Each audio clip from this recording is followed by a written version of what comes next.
ইস বন্ধু তো বললাম 500, কিন্তু না ছেঁড়া। আরে পাগলা, এই বুদ্ধি পাস না। দোকানে যা 10 টাকার সুপার গুলো নিয়ে লাগালি টাকা কমপ্লিট চলবো নু। তাই তো রে বন্ধু, চল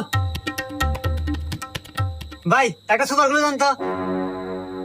এ হে ভাই, আমার কাছে তো সুপার গুলো পুরো হয়ে গেছে, তবে আমার কাছে আটার কোটি আছে, দাম 200 টাকা। ये फंस गया सीएम।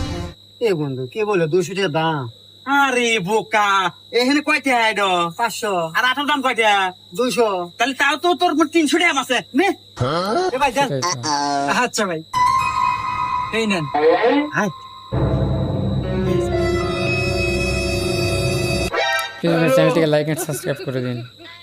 দেখ কি সুন্দর দূরে নাই গেছে। কেন চলবে নি? रुको जरा।